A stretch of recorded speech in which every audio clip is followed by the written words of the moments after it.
অক্ষয় তৃতীয়ার এই পুণ্যতিথিতে সবাই মিলে দর্শন করুন ভগবান শ্রীকৃষ্ণের অপূর্ব সুন্দর শ্রীবিগ্রহ এবং সেই সাথে সাথে সবাই মিলে অক্ষয় তৃতীয়ার মাহাত্ম্য শ্রবণ করুন। অক্ষয় তৃতীয়ার এই পুণ্যতিথিতে সত্যযুগের সমাপ্তি হয়ে ত্রেতা যুগের সূচনা হয়েছিল।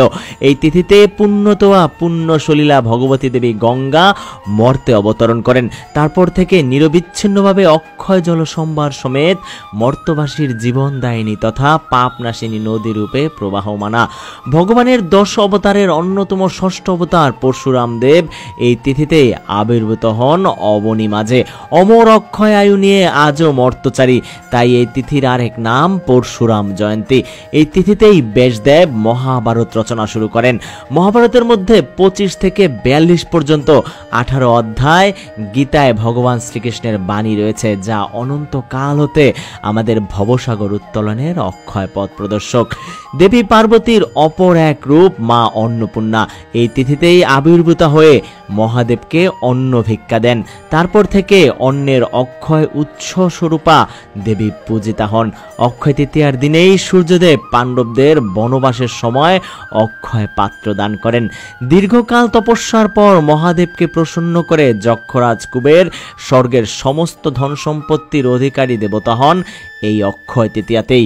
এই তিথিতেই প্রতি বছর পুরীতে শ্রী জগন্নাথ দেবের রথের নির্মাণ কাজের শুভ সূচনা হয়।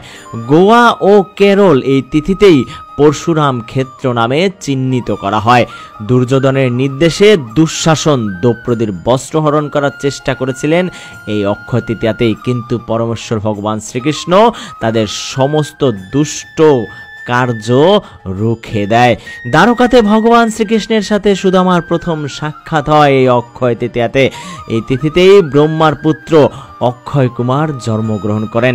উত্তরাখণ্ডে অবস্থিত 4 ধাম হলো কেদারনাথ, বদ্রীনাথ, গঙ্গোত্রী ও যমুনোত্রী। মন্দিরগুলো 6 মাস শীতকালে বন্ধ থাকে। অক্ষয় তৃতীয়ার দিনে তীর্থযাত্রীদের জন্য মন্দিরগুলো আবার খুলে দেওয়া হয়। বছরে একবার অক্ষয় তৃতীয়ার দিনে বাঁকে বিহারী মন্দিরের শ্রীকৃষ্ণের চরণ দর্শন করানো হয়। মাধবেন্দ্রপুরী পাদে এই অক্ষয় তৃতীয়ার দিনেই ভগবানের শ্রীঅঙ্গে চন্দন লেপন করেন। এই দিন থেকেই টানা 21 দিন চন্দন যাত্রার শুভ সূচনা হয় বৃন্দাবন সহ সমস্ত রাধা কৃষ্ণের মন্দিরে।